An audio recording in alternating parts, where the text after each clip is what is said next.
میں نے جب قرآن کو تدبر سے پڑھا ہے, اس کو ڈیپ اسٹڈی کیا, میرے سامنے غامدی صاحب کا نظریہ آیا, ایک طرف مرزا صاحب کا نظریہ تھا, دونوں 180 ڈگری کے اوپر تھے, زمین آسمان کا فرق تھا. جب میں نے ان لوگوں کے دلائل دیکھے, جب میں نے ان لوگوں کے دلائل جانے, اور میں نے دیکھا کہ یہ تو قرآن اور حدیث, یہ تو بات ان میں تو یہ چیز پائی نہیں جا رہی ہے, یہ تو چیز ہے ہی نہیں, یہ تو ایگزسٹ ہی نہیں کرتی ہے. یعنی وہ غلط پڑھا رہے تھے. مرزا صاحب کا جو پردے کے اوپر موقف ہے نا, وہ قرآن و سنت کے خلاف ہے. اچھا, غامدی صاحب والا ٹھیک ہے, جو غامدی صاحب کی تحقیق ہے نا, ہم تحقیق کی اس وقت بات کر رہے ہیں. سوال تو کر لوں آپ سے, سوال یہ ہے آپ کی خدمت میں انتہائی ادب اور عاجزی سے, کیونکہ آپ میرے خیال سے مائنڈ بھی کر جاتی ہیں. نہیں, میں مائنڈ بالکل نہیں کرتی. انتہائی عاجزی سے سوال یہ ہے کہ آپ کی یہ تحقیق ہے کہ اسلام میں پردہ نہیں ہے, اس کو کہاں تک الیبوریٹ کریں گے آپ؟ الیبوریشن کی بات یہ کہ اللہ تعالیٰ نے قرآن پاک میں جس کو قرآن نے یا حدیث نے, سنت نے حجاب, نقاب, پردہ, یہ اصطلاحات یوز نہیں کی ہیں. ٹھیک ہے, ٹھیک ہوگی بات, صحیح ہے. یہ میرا پہلا موقف یہ ہے. ٹھیک ہے. قرآن نے سورہ نور میں آداب بیان کیے, مرد اور عورت کے ملنے جلنے کے آداب کو بیان کیا ہے. اچھا, مکس گیدرنگ جہاں ہوگی, آپ اس وقت میرے لیے نامحرم ہیں, میں نے آپ کے ساتھ کیسے گفتگو کرنی ہے, اپنی نظر کی کیسے حفاظت کرنی ہے, میرا لباس کیسا ہونا چاہیے, آپ کا لباس کیسا ہونا چاہیے, ہماری نظر کی حفاظت کیسے ہونی چاہیے, قرآن نے اس بات کو موضوع بنایا ہے. ٹھیک ہے, ٹھیک ہو گیا. اس کے بعد جو ہے وہ ایک اضافی حکم قرآن پاک میں سورہ نور میں جو آیا ہے کہ بھئی عورت کے حوالے سے جو اضافی حکم, یہ کوئی مرد اور عورت کے کوئی مرتبے کے حوالے سے نہیں آیا کہ جی وہ مرد کوئی سپیریئر ہے تو اس کو صرف 2 اور عورتوں کو تیسرا حکم جو آیا وہ ان کی جو جبلت میں ہے نا, وہ نیچرلی ان کی وہ فطرتی طور پہ سجتی سمرتی ہیں, بناؤ سنگھار کرتی ہیں. ٹھیک ہے, تو ان کو جو یہ سوال دیا, وہ ان کو جو حکم دیا گیا کہ وہ یہ کہ آپ اپنی زینتوں کو غیر محرموں کے سامنے شو نہیں کریں گے. اللہ نے آگے فرمایا الا ما ظہر منہا. آپ اس آیت کو اگر پڑھیں قرآن پاک میں جہاں یہ مینرز بیان کیے جانے کے, مومن مردوں کو پہلے حکم دیا آیت نمبر 30 میں کہ آپ اپنی نظروں کو نیچے رکھیں گے, پھر آیت نمبر 31 میں فرمایا کہ مومن عورتوں بھی اپنی نظر کی حفاظت کریں, شرم و گیا کی حفظ فروج اس کی حفاظت کریں. پھر اگلا آیا کہ تیسرا اضافی حکم کہ عورتیں اپنی زینتیں نہ دکھائیں, الا ما ظہر منہا. اب یہ جو الا ما ظہر منہا ہے نا, یہ اس کی یہاں پر یہ آ کر بات رکی کہ وہ زینتیں جو خود بخود ظاہر ہو جائیں, وہ حصے جن کو چھپانا مشکل, مطلب جو خود بخود ظاہر ہو جاتے ہوتے ہیں, وہ زینتیں ان کو مستثنا کر دیا اس چیز میں. الا ما ظہر منہا, میں سمجھا پا رہی ہوں آپ کو؟ بالکل صحیح. اس میں 2 جلیل القدر صحابہ تھے جن میں اختلاف ہو گیا. ٹھیک ہے, ایک تھے حضرت عبداللہ بن مسعود اور ایک تھے حضرت عبداللہ بن عباس. حضرت عبداللہ بن عباس جو ہیں وہ جلیل القدر صحابی ہونے کے ساتھ ساتھ حبر الامہ ہیں, قرآن کے سب سے بڑے عالم ہیں, اور نبی صلی اللہ علیہ وسلم کے جو ہیں وہ کزن بھی ہیں. حضرت عباس بن مطلب جو ہیں ان کے بیٹے ہیں, اور فقیہ امت ہیں, دونوں فقیہ امت ہیں. اور ان میں یہ اختلاف پایا گیا کہ حضرت عبداللہ ابن مسعود جو ہے نا, انہوں نے فرمایا کہ جو الا ما ظہر منہا ہے, اس سے مطلب جو وہ ظاہری کپڑا ہے, ٹھیک ہے, جس کا چھپانا ناممکن ہے. حالانکہ قرآن کے مطابق ان کی بات جو ہے وہ فٹ ان نہیں تھی, ان کی بات وہ موقف جو حضرت عبداللہ جو تھے, حضرت عبداللہ ابن عباس, انہوں نے قرآن کے ظاہری جو الفاظ تھے ان پہ بنیاد رکھی کہ الا ما ظہر منہا سے مراد وہ حصے ہیں جن کو چھپانا جو ہے وہ جو جبلی طور پہ کھلے ہوئے ہوتے ہیں. جبلی طور پہ اب کیا کھلا ہوتا ہے؟ ہاتھ, چہرہ, پاؤں. جی ہاں, ظاہر ہے. آپ نہا کے نکلتے ہیں نارملی, آپ جب آپ نکلتے ہیں, یہ لوگ اکثر مس گائیڈ کرتے ہیں کہ جی چہرے کے پردے پہ اختلاف ہے. نہیں, چہرے کا پردہ ایگزسٹ نہیں کرتا. اچھا, چہرے کا پردہ ہے, چہرے کا پردہ تو ایگزسٹ ہی نہیں کرتا نا. اختلاف جو پایا جاتا ہے وہ چہرے پہ زینت کی ہوگی یا نہیں کی ہوگی اس کے اوپر پایا جاتا ہے. لیکن سورہ نور میں ہے کہ آپ غیر محرم کو چہرہ بھی نہیں دکھا سکتے. کہاں لکھا دکھائیے, ہے نا سورہ نور میں, بتائیے کہ آپ غیر محرم کے سامنے بناؤ سنگھار کر کے نہیں جا سکتی. اس میں پھر رشتے بھی بتائے. ایک سیکنڈ, چہرہ نہیں دکھا سکتی یا چہرے پہ کیا ہوا بناؤ سنگھار نہیں دکھا سکتی؟ نہیں, چہرے کی بات ہو رہی ہے نا, چہرے کی بات ہو رہی ہے. زینت چہرہ زینت میں شامل نہیں ہے. چہرہ زینت ہی میں شامل ہے نا. چہرہ خوبصورت ہے, چہرہ خوبصورت ہے, رب کی خوبصورت تخلیق ہے.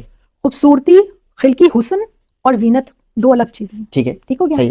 آپ کوئی بھی عربی لغت اٹھائیں, زمخشری جو ہیں وہ ائمہ لغت میں سے ہیں, آپ عربی کی کوئی بھی لغت اٹھائیں, اس میں جب آپ زینت کا لفظ نکالیں اور اس میں آتا ہے ما تزینت بہل مرأہ, وہ چیزیں جس سے عورت اپنے آپ کو سجاتی سنوارتی ہے. جی, جب بھی سورہ نور میں یہ بھی کہا گیا کہ عورت کے زیور کی آواز بھی غیر محرم کے کانوں تک نہ پہنچے. یہ ہے نا, ایک سیکنڈ, اگلی بات سنیں کہ وہ سجاتی سنوارتی ہے جس حوالے سے, اس میں سے چہرہ تو نکل گیا. ٹھیک ہے, چہرہ زینت میں شامل نہیں ہے. چہرے کو تو سجاتے سنوارتے ہیں میری بہن. آپ فون دیکھ رہے تھے, آپ نے میری بات غور سے سنیے, آپ میری بات کو غور سے سنیے. چہرے کو اللہ تعالیٰ نے جہاں زینت کا ورڈ آیا ہے نا, وہاں پر زینت کا اگر آپ اس کی عربی لغت میں سے چیک کیجئے تو وہ حسن اور وہ خلقی حسن نہیں ہے. آپ زینت اور حسن دونوں کو مکس کر رہے ہیں. زینت کو چھپانے کا حکم دیا گیا ہے, ایسا ہی ہے. ٹھیک ہے, اللہ نے کہا اپنی زینتوں کو چھپاؤ. میں نے بھی آپ کو ثابت کر دیا کہ چہرہ جو ہے وہ زینت میں شامل نہیں ہے. چہرہ زینت میں شامل نہیں ہے. آپ یہ کہہ رہی ہیں ہاں جی کہ زینت یعنی خود کو سجا لیا سنوار لیا تو انسان یعنی عورت پردہ کرے, ہاں جی ٹھیک ہے, غیر محرموں سے. ہاں جی اب عورت سجی سمجھی بھی نہیں ہے, ہاں جی اس نے زیورات نہیں زیبتن کیے ہوئے, جی بالکل. اب وہ ننگے سر, ننگا منہ, ننگی چھاتی, ننگے پاؤں لے کر کوئی دوپٹہ بھی نہیں اڑا ہوا بازار میں گھوم سکتی, نامحرم اس کو دیکھیں. فرض نہیں ہے, مستحب ہے پردہ نہیں نہیں, جو یہ دوپٹہ لینا فرض نہیں ہے, مستحب ہے کسی اس حالت میں. پہلی حدیث صحیح بخاری اور صحیح مسلم کی متفق علیہ حدیث ہے, حجاب کی آیات کے شان نزول کے اعتبار سے, پردے کی آیات کے شان نزول کے اعتبار سے, اور یہ پرٹیکولرلی دو روایتیں ہیں, ایک سیدہ زینب سے ریلیٹڈ اور ایک سیدہ سودا سے ریلیٹڈ, دونوں امہات المومنین ہیں رضی اللہ عنہما و علیہم السلام. پہلی حدیث بخاری میں 6238 اور 6239 ہے, اور اسی کا جو صحیح مسلم میں نمبر ہے وہ ہے 3502 سے لے کر 3508 تک 7 طرق ہیں. اور دوسری جو سیدہ سودا سے ریلیٹڈ ہے رضی اللہ تعالی عنہا, اس کا نمبر ہے صحیح بخاری میں 6240 اور مسلم میں 4 طریق ہیں 5668 سے لے کے 5671 تک. اور باقاعدہ صحیح بخاری میں یہ جو حدیث ہے 6238 سے لے کے 62403 3 احادیث, اس کے اوپر امام بخاری نے باب باندھا ہے آیت الحجاب, یعنی حجاب کے شان نزول سے متعلق آیات جو نازل ہوئی اس سے ریلیٹڈ احادیث کون سی ہیں.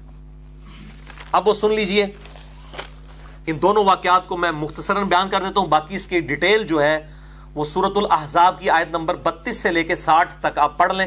اس میں نبی صلی اللہ علیہ وسلم کی امہات کے حوالے سے, آپ کے گھر کے پردے کے اعتبار سے بڑی ڈیٹیل کے ساتھ آپ صلی اللہ علیہ وسلم کی پرسنل لائف ڈسکس ہوئی ہے, کیونکہ آپ نے امت کے لیے رول ماڈل بننا ہے, تو لہٰذا نبی کی پرسنالٹی ڈسکس ہوگی, ان کے گھر کے معاملات بھی ڈسکس ہوں گے, ان کی بیویاں بھی ڈسکس ہوں گی, باقی ایشوز بھی ڈسکس ہوں گے, اس میں کوئی توہین والا مسئلہ نہیں ہے.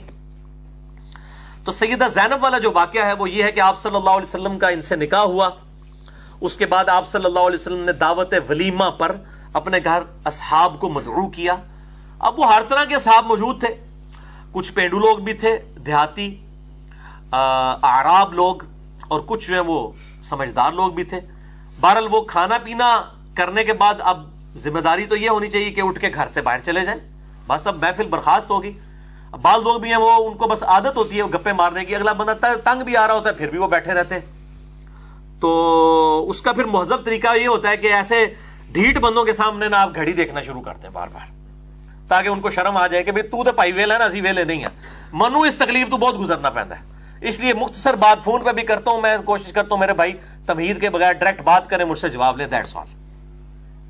تو بہرحال وہ آپ صلی اللہ علیہ وسلم جو ہے وہ اٹھ کے گھر سے باہر چلے گئے. اب میزبان ہی اٹھ کے باہر چلا گیا ہے, اب بھی تو کسی کو بات سمجھ جانی چاہیے. آپ صلی اللہ علیہ وسلم شرماتے بہت تھے, بخاری اور مسلم کی حدیث ہے کنواری لڑکیوں سے زیادہ شرم تھی آپ صلی اللہ علیہ وسلم میں.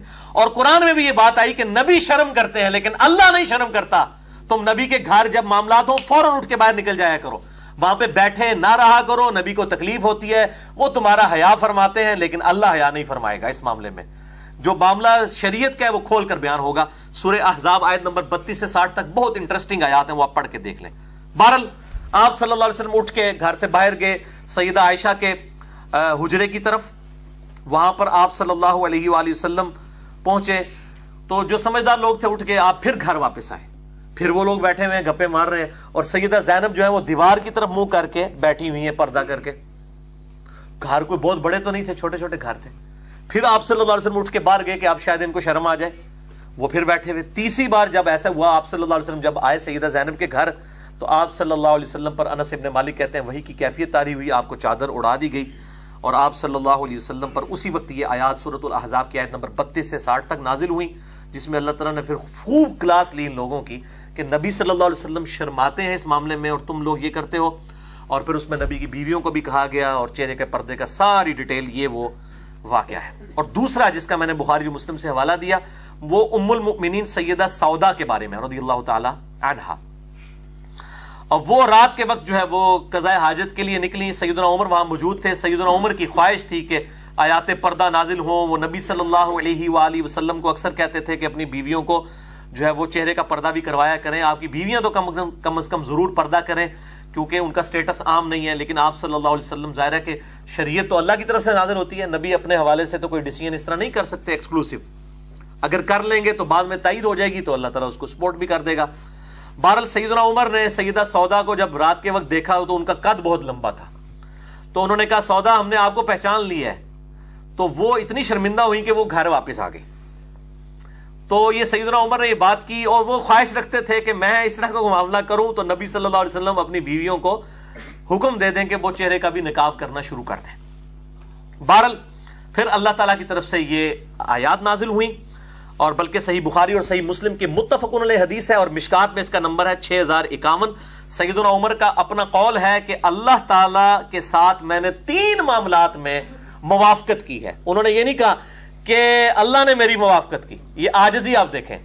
وہ کہتے ہیں میں نے 3 باتوں میں اپنے رب کی موافقت کی, یعنی میرے دل میں ڈالی تھی اللہ نے بات, میں نے کسی خواہش کا اظہار کیا اور وہی بعد میں اللہ تعالیٰ کی طرف سے احکام نازل ہو گئے. نمبر 1, میں نے مقام ابراہیم کو مصلی بنانے کے لیے مشورہ دیا تھا, اللہ تعالیٰ نے قرآن میں آیت نازل کر دی وَاتَّخِذُوا مِن مَّقَامِ إِبْرَاهِيمَ مُصَلًّى. نمبر 2, میں نے حجاب کے بارے میں, پردے کے بارے میں خواہش کا اظہار کیا, اللہ تعالیٰ نے پردے کی آیات نازل فرما دی. اور نمبر 3, غزوہ بدر کے قیدیوں کے معاملے میں میرا مشورہ تھا کہ ان کو نہ چھوڑا جائے, تو اللہ تعالیٰ نے تائید کر دی میرے اس مشورے کی. تو مسئلہ نمبر 88A اور 88B میں نے ریکارڈ کروایا ہے. عصمت انبیاء پہ عقیدے پہ شبہات کا تحقیقی جائزہ, اس میں نے یہ ڈیٹیل سے غزوہ بدر کے قیدیوں والا ایشو بیان کر دیا ہے. تو یہ پردے کے احکامات بنیادی طور پہ سورۃ الاحزاب میں نازل ہوئے, اس کے بعد پھر سورۃ النور کے اندر ڈیٹیل کے ساتھ باقی چیزیں بھی آئیں جو ہم نے الحمدللہ ڈسکس کر لی ہیں. دوسری حدیث بھی میرے بھائیوں صحیح بخاری اور صحیح مسلم کی متفقن علیہ حدیث ہے. صحیح بخاری میں 4141 اور صحیح مسلم میں 7020. یہ حدیث مشکات میں موجود نہیں ہے, اسے حدیث الافک کہا جاتا ہے. سیدہ عائشہ پہ جو معاذ اللہ گناہ کی تہمت لگائی گئی, اس پہ میں نے پچھلے دنوں ہی ڈیٹیل لیکچر ریکارڈ کروا دیا ہے, مسئلہ نمبر 159B حدیث افک کے اوپر. تو آج میں اس ڈیٹیل میں نہیں جاؤں گا. بہرحال اس کا میں مختصر واقعہ بتا دیتا ہوں آپ کو. غزوہ بنی مستلق سے واپسی پر ایک جگہ آپ صلی اللہ علیہ وآلہ وسلم نے پڑاؤ کیا, اور سیدہ عائشہ جو آپ کے ساتھ تھی اس سفر میں, قرآن اندازی میں ان کا نام نکلا ہوا تھا. ہودج کو جو ہے صحابہ نے نیچے رکھا اور پیشاب کے لیے نماز کے لیے پڑاؤ کیا گیا. سیدہ عائشہ بھی رفع حاجت سے جب فارغ ہو کے واپس ہودج میں بیٹھنے لگی تو ان کو فوراً خیال آیا کہ میرا ہار ٹوٹ کے کہیں گر گیا, تو اس کی تلاش کے لیے واپس چلی گئی. تو ظاہر ہودج خود اتنا وزنی ہوتا ہے, صحابہ کو پتہ نہیں چلا کہ اندر بیٹھی ہیں, اماں کے نہیں بیٹھی ہوئی, انہوں نے اٹھا کے رکھا. وہاں سے قافلہ کوچ کر گیا. آپ رضی اللہ تعالیٰ عنہ جب واپس آئیں تو قافلہ جا چکا تھا, وہیں پر بیٹھ گئیں. اور اس کے بعد ایک صحابی تھے سیدنا صفوان بن معطل رضی اللہ تعالیٰ عنہ, ان کو نبی صلی اللہ علیہ وسلم نے ڈیوٹی لگائی ہوئی تھی کہ وہ قافلے کے بعد وہاں سے اینڈ پہ آیا کرتے تھے تاکہ قافلے والے کوئی سامان بھول گئے ہوں تو وہ اپنا سامان وہاں سے وہ ان کا سمیٹ کے ان تک پہنچا دیں. اسی دوران اما عائشہ پہ ان کی نگاہ پڑ گئی اور انہوں نے کچھ بھی نہیں کہا سوائے بلند آواز سے انا للہ و انا الیہ راجعون پڑھا. سیدہ عائشہ جو ہیں وہ اس وقت اونگ کی حالت میں تھیں اور ان کے چہرے سے نقاب ہٹا ہوا تھا, اور سورۃ الاحزاب کی آیات چہرے کے پردے والی نازل ہو چکی تھیں. وہاں اما عائشہ کے الفاظ ہیں کہ صفوان نے مجھے پہچان لیا, جب سوئی ہوئی حالت میں میرے چہرے سے نقاب ہٹا ہوا تھا تو اس نے مجھے دیکھ کر پہچان لیا. اس نے میرے ساتھ کوئی گفتگو نہیں کی, صرف بلند آواز سے انا للہ و انا الیہ راجعون پڑھا. تو میں فوراً اٹھی اور میں نے اپنے چہرے کا نقاب اسی وقت کر لیا. اس میں الفاظ ہیں عربی کے, کانا رعانی قبل الحجاب, انہوں نے مجھے اس لیے پہچان لیا کہ انہوں نے حجاب کی آیات نازل ہونے سے پہلے مجھے دیکھا ہوا تھا. تو اسے سیدھا پتا چل گیا کہ چہرے کا نقاب تھا. اور پھر اما عائشہ کہتی ہیں فخمرت وجہی بجلبابی, تو میں نے جلباب کے ذریعے, اپنی بڑی چادر کے ذریعے, فخمرت وجہی, اپنے چہرے کو ڈھانپ لیا, گھونگٹ کر لیا, چہرے کو ڈھانپ لیا میں نے. تو یہ چہرے کا پردہ ہو گیا. تو یہاں پر اب 4 اصطلاحات ذرا سمجھ لیں. نمبر 1 خمار, جو ہم نے پہلے آیات بھی پڑھ لی ہیں لیکن میں یہاں مختصراً جس کا ذکر سورہ النور کی آیت نمبر 31 میں ہوا. خمار کہتے ہیں ایسی اوڑھنی جو عورت اپنی قمیض کے اوپر لیتی ہے اپنے سینے کو ڈھانپنے کے لیے. یہ گھر کے اندر ریکوائرمنٹ ہے کہ چہرے کے بغیر چہرے کی ٹکیا کو کھول کے سر کے اوپر اور سینے کے اوپر یوں گھروں میں جو عورتیں دوپٹہ لیتی ہیں، اس کو کہتے ہیں خمار عربی میں۔ دوسرا سورۃ الاحزاب کی 59 نمبر آیت میں لفظ آیا جلباب۔ جلباب اس بڑی چادر کو کہتے ہیں جو چادر اس وقت عرب کی عورتیں گھروں سے باہر نکلتے وقت ایک اضافی چادر اپنے اوپر لیتی تھیں اور اس کا پھر گھونگٹ ہلکا سا سامنے لٹکا لیتی تھیں، بس اتنا کہ ان کو راستہ بھی یوں نظر آتا رہے اور معاملات چلے، چہرہ ڈھانپا جائے، اس کو کہتے ہیں جلباب۔ اسی کی ماڈرن فارم ہے برقع، بہت فینسی نہ ہو لیکن اس میں آنکھوں والا معاملہ جو ہے وہ کسی حد تک اجازت موجود ہے، کھولی جا سکتی، باقی نقاب والا معاملہ میں آگے انشاءاللہ بتا بھی دوں گا۔ تیسری ٹرم ہے ستر۔ ستر کہتے ہیں کہ آپ کے جو بیسک لیول کی چیز آپ نے ہر صورت میں ڈھانپ کے رکھنی ہے۔ مرد کے لیے ناف سے لے کے گھٹنوں کے نیچے تک ایٹ لیسٹ ستر ہے۔ عورت کے لیے پورے جسم کو ڈھانپنا سوائے چہرے کی ٹکیا کے اور ہاتھوں کے اور پاؤں کے، لیکن یہ صرف محرم کے لیے ہوگا۔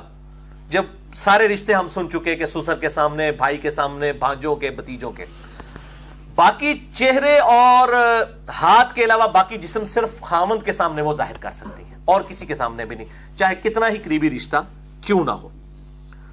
تو یہ ایٹ لیسٹ لیول کا ستر ہے۔ اور چوتھی ٹرم ہے حجاب۔ عربی میں حجاب کہتے ہیں پردے کو، اوٹ کو، اور اس کا ذکر بھی جو ہے سورۃ الاحزاب کی آیت نمبر 53 میں گزرا کہ نبی کی بیویوں نے جب بھی کوئی معاملہ ان کے ساتھ لین دین ہو تو پردے میں کیا کرو۔ اگر گھر پہ نبی صلی اللہ علیہ وسلم کا گھر ظاہر ہے ہیڈ کوارٹر بھی تھا نا، اصحاب بھی آ کے ملتے تھے، تو پردے میں بات کی جائے۔ اور صحیح بخاری کے اندر بھی ذکر موجود ہے حجاب کے حوالے سے 1838 نمبر حدیث میں، جس میں نقاب کے الفاظ بھی موجود ہیں کہ چہرے کے نقاب احرام کی حالت میں اتار دیے جائیں۔ وہ حدیث انشاءاللہ آ بھی جائے گی تو آپ کو نقاب کا لفظ بھی پتہ چل جائے گا۔ خمار وہ چادر ہے جو گھر کے اندر لینی ہے، سر کے اوپر، صرف چہرے کی ٹکیا کو کھولنے کے لیے، محرم رشتہ داروں کے سامنے، ان کے سامنے بھی سر نہیں کھولیں گے آپ۔ اور جو جلباب ہے وہ چادر ہے جو گھر سے باہر نکلتے وقت لینی ہے، جس کی ماڈرن فارم برقع ہے، اور اس میں چہرے کا نقاب بھی ہوگا یا گھونگٹ بھی ہوگا۔ ایران میں آج بھی اس طرح کے جو ہے وہ پردے، بڑی چادریں، ابھی تو ان کے جو شہری علاقے ہیں ان کی جو عورتیں ہیں وہ تو بڑی چادر بہت بڑی لیتی ہیں، عرب میں آپ کو نظر بھی آئیں گی، چہرہ کھلا ہوتا ہے، باقی یوں سے چادر انہوں نے پکڑی ہوتی ہے۔ لیکن گاؤں کی جو عورتیں ہیں وہ اسی طریقے سے گھونگٹ والا معاملہ بھی کرتی ہیں، اس طرح کا پردہ وہاں پہ رائج ہے۔ اسی طریقے سے سعودی عرب میں بھی جو ہے خصوصاً مکے اور مدینے کے اندر برقعے کے اعتبار سے بڑا سٹرکٹ معاملہ موجود ہے۔ باقی شہروں میں تو پاکستان، انڈیا اور بنگلہ دیش سے بھی برا ماحول ہے، میں صرف مکے مدینے کی بات کر رہا ہوں۔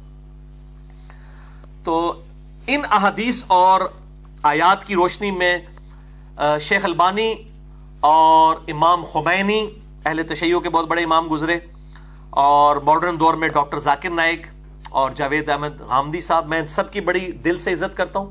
اختلاف رائے جو ہے وہ علم کے میدان میں چونکہ جذبات کی کوئی حیثیت نہیں ہے، ہم علمی دلائل اپنے سامنے رکھ رہے ہیں، اگر کوئی سے ایگری کرتا ہے ٹھیک، نہیں کرتا نہ کرے، کوئی زبردستی منوانے والی تو بات ہی کوئی نہیں ہے۔ تو وہ بھی ان آیات اور احادیث کی روشنی میں امہات المومنین کے لیے پردے کے قائل ہیں، چہرے کے پردے کے۔ وہ کہتے ہیں یہ پردہ خاص ہے امہات المومنین کے لیے، عام عورتوں کو اجازت ہے کہ وہ چہرے کی ٹکیا اور ہاتھ کھول سکتی ہیں۔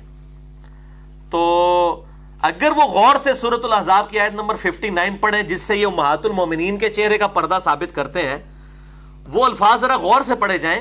اعوذ باللہ من الشیطان الرجیم، بسم اللہ الرحمن الرحیم، یا ایھا النبی قل لازواجک، اے نبی صلی اللہ علیہ وآلہ وسلم فرما دیجئے اپنی بیویوں سے، و بناتکا اور اپنی بیٹیوں سے، و نساء المؤمنین اور مؤمن مردوں کی عورتوں سے بھی، صرف اپنی بیویوں بیٹیوں سے نہیں، عام مؤمنہ سے بھی جو عورتیں ہیں، یدنین علیہن من جلابیبہن، کہ وہ اپنی چادروں کو لٹکا لیا کریں آگے سے ان کا گھونگٹ، ذالک ادنی ان یعرفن فلا یؤذین، یہ ایک ذریعہ ہے جس سے وہ پہچان لی جائیں گی یہ خاندانی عورتیں ہیں، پھر ان کو کوئی اذیت نہیں دے گا۔ وکان اللہ غفور الرحیم، اور اللہ تعالیٰ بخشنے والا مہربان ہے۔ یہ آیات ہم ڈیٹیل سے ڈسکس بھی کر چکے ہیں۔ اب بھائیو، تیسری حدیث ہے جو چہرے کے نقاب کے قائل نہیں ہے، حجاب کے، ان کی دلیل، وہ بھی صحیح بخاری اور صحیح مسلم کی متفق علیہ حدیث ہے۔ بخاری میں 6228 اور مسلم میں 3251، فضل بن عباس رضی اللہ تعالیٰ عنہ کے بارے میں یہ ایک گورے چٹے مرد تھے, حضرت عبداللہ ابن عباس کے بھائی تھے. آپ صلی اللہ علیہ وسلم نے حج کے موقع پر ان کو اپنی پیٹھ کے پیچھے سوار کیا ہوا تھا, حجۃ الوداع کے موقع پر.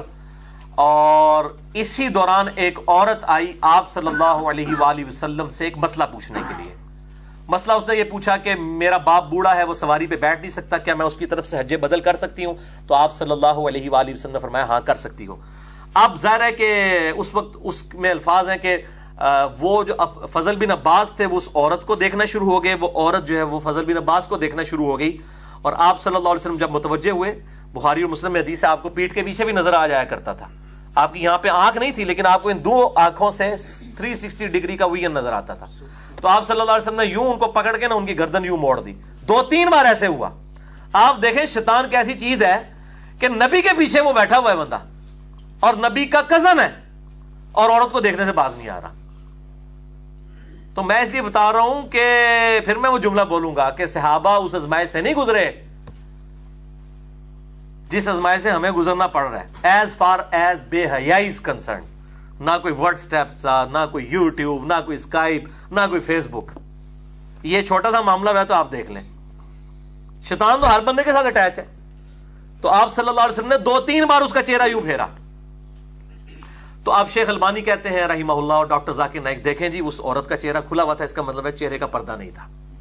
یہ وہ اس سے مسئلہ یہ نکال رہے ہیں. تو میرے بھائی کاش یہ لوگ جو ہیں وہ باقی احادیث بھی صحیح بخاری کی پڑھ لیتے.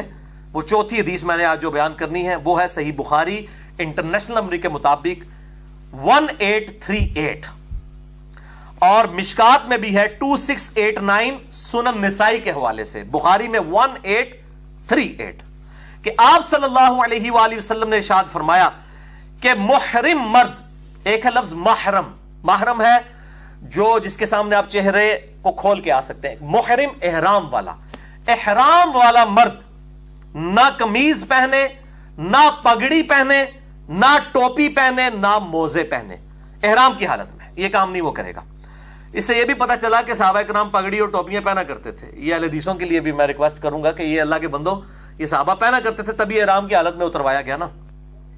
اور آپ احرام والے معاملات کو لے کے عام حالت میں لوگوں کو عام اجازت دی ہوئی ہے.